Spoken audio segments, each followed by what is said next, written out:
paybacks. Here finally with another video. I finished reading The Bookshop, The History of the American Bookstore by Evan Friss. This book was, I guess, it was on the Goodreads Choice Awards. What are they called? I don't know. That popularity contest that Goodreads does every year, I guess, is more or less the truth of it. But it sounded interesting to me, so I requested it from my library. And yeah, it is what it says on the tin. It is a sort of chronological-ish look at the history of the American bookstore, like booksellers from, you know, starting with Benjamin Franklin, right? Like, who was a printer and bookseller and writer, you know, all in one kind of guy. And working its, you know, way through like department stores in Chicago that had big book departments basically, and very small booksellers, mostly in New York. I kind of struggled a little bit with the fact that a lot of this was New York centric, which makes sense because publishing and bookstores in New York, there's a big history there. But the fact that City Lights in San Francisco got mentioned a few times but didn't get a dedicated chapter or any kind of really in-depth look. They, again, mentioned Powell's a few times. They don't really go into Powell's or, you know, places like that, the tattered cover. So, yeah, it didn't feel really complete or as cohesive as I would like in some ways because of that. But overall is very readable, and if you have an interest in bookstores and publishing and the history of all that, this is a very good book for that. I have a degree in publishing, and even still I was learning stuff, a few details. Like there's a whole chapter on the Aryan bookstore in Los Angeles during the 1930s, sort of that whole chapter kind of looks at that bookstore, but also then more broadly at the rise of both Nazi and communist bookstores kind of at the same time as in America those ideologies were battling it out in people's, minds. I guess it's a good thing I'm not monetized on YouTube because I'd probably be demonetized now for using these words, but hey, let's just be real. Yeah, I mean, I gave this 4.5 stars because it is really readable, and basically, like I said, each chapter, there's like a chapter on the Strand, right? And then it kind of uses the Strand as the template, but also then kind of offshoots into other bookstores at the same time, and just the general vibe at the time that the Strand was, up against. So we're looking at the history of the Strand bookstore, which I've been to in 2018. But and I thought it was cool. After reading this, I'm a little iffy about the politics of its owner now, but I thought the store was cool. The less you know, the happier you are sometimes, right? But so he goes through the history of the Strand bookstore, but then talks again about like Booksellers Row and how that was, all a thing at that time, and the Strand is, the spotlight, but there's other stuff. So each chapter is kind of like that. Like I said, there's one that's the Aryan bookstore, but it's really talking about that, and then sort of in orbit the other like things of the time, the workers' bookstores and things like that, the communist stuff and McCarthyism and the politics involved. So there is a little bit of politics because books and knowledge have been politicized for, centuries, really. I mean, let's be honest, the control of information is a big part of power dynamics of every kind. So this book touches on that, and there are times when it does get a bit overtly political. I feel like I was kind of really chugging along till about 50 or 60%, and then it got less focused, it got broader, and there were points that were a little more of a slog. But yeah, I mean, this would be a great reference, especially academically, about there's chapters about the historically black bookstores like in Harlem, and and then of course it talks about Barnes and Noble and touches on Borders, because Barnes and Noble and Borders, but again, like, the focus is Barnes and Noble. Borders is gone now. I remember preferring Borders. But something about the aesthetic of Borders was more appealing to me. It touches on famous bookshops. I kind of wish he'd gone around and looked at some just very small, lesser known, like the last chapter is about Parnassus, which Ann Patchett, owns.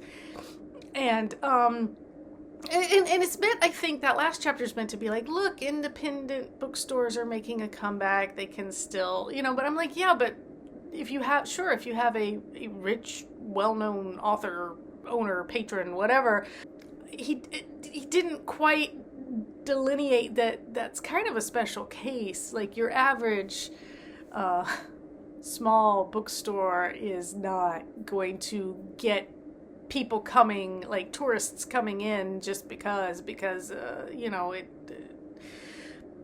it's famous in some way. Like, not every little bookstore can be a famous little bookstore, sadly. But yeah, so I felt like there were some things that got kind of omitted or glossed over, or he talks a little bit about B. Dalton and Walden books. I felt like those could have used a little more attention.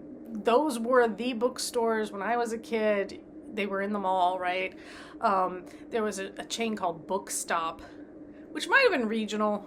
I don't know. But again, talk about places like that. It felt very like, let's look at the really famous examples, which makes sense, but I also kind of wanted, first of all, for more diversity in the famous examples, and second of all, to maybe look at a few that were less well known. He does look at a couple of smaller ones, again, in that Parnassus chapter, more like bookstores that have become community centers of a sort, where people come in, like kids come after school and do their homework there or whatever. But again, he didn't give like a lot of detail on that. I gave it 4.5 because it's very readable, and what is there is interesting and good. I just feel like you could do another book. You could do a longer book. This one, it's not. So there's only about 312 pages of actual content, and then there's like a lot of acknowledgments and notes, and so it looks thicker than it really is. But yeah, it was good. It was good. A few years ago, I gave 5 stars to a book called Over My Dead Body by Greg Melville. Greg? I think his name's Greg. I know it's Melville because I remember, like Herman Melville, right? But and this book is written in that readable way of being vaguely chronological, in that like we're kind of working our way through time, and then also vaguely like travel oriented, like, because that book is about cemeteries. It's a really great book too if you have an interest in old cemeteries and like the way cemeteries have evolved in our country over time, like the ways they've been designed and planned and handled. So I guess I have a preference for these kinds of nonfiction that are weirdly specific in very niche like content, but also like they have this vague sense of organized, but they don't feel so dry and cut into very like simple chunks, I guess. So yeah, this, because I gave it 4.5 stars, I rounded up on Goodreads to 5. Over My Dead Body, which I will link in the description if I remember to, it was a legitimate 5-star read. This is a 4.5. It's good. It's good for, again, what it is. What's there is good. What's missing is noticeable to me. Like, again, they mentioned Book People in Austin, kind of, again, in passing. Book People is like an institution. If you know anything about Austin and that scene, then, you know, I feel like Book People could have deserved a little, like, its own chapter instead of doing yet another New York City thing, right? Like, you could move around the country. There are places, there are other big bookstores, you know, in other states and places, but I think maybe this author is from New York. He's Harrisonburg, Virginia, I guess. But, you know, I don't know. In any case, if you've read it, let me know. It fit a square on my bingo board, a book about books. So I'll just put my bingo board up too, so you can see where I am. I've read 10 books so far this year out of the 40 that are my goal, and I guess a bingo board is what, 25, so I'm a little less than halfway there with my bingo board. My next book is How to Be Perfect by Michael Schur. Yes, the guy who makes the TV shows. I love his shows. The book was actually a gift to my youngest son for Christmas. He read it, really liked it, and suggested I read it. So that is what I'm going to pick up next. But yeah, let me know your thoughts about this book, or are there other books about books? Or let me know your favorite bookstore. Do you have a really good one near where you live? I love independent bookstores. In you know, theory and concept, I've been to many that are wonderful. The one here is not, sadly. I used to want to open a bookstore. We lived in a town in Massachusetts that didn't have a bookstore, and the name of the town, I guess the nickname of the town from when it used to be, like, it was known for its shoe factories or something, so it used to be called Slipper City, and we said, oh, you know, we should open a store and call it Slipper City Books. It would have been really cute and cool, except that the town was more than 50% senior citizens, and it had a great library, and I just didn't see us being bookstores, as if you read this book, you'll know, bookstores are a difficult business, often not profitable. Someday, if I have money to spend, I will still maybe start a little bookstore. I just think that would be lovely. But yeah, I don't know. I should probably go get like a business degree or certificate or something first, because I don't trust myself to do it well. But it would be wonderful. It would be wonderful. Maybe I should just go work in a bookstore. I don't know. Anyway, I'll stop rambling. But until next time, take care.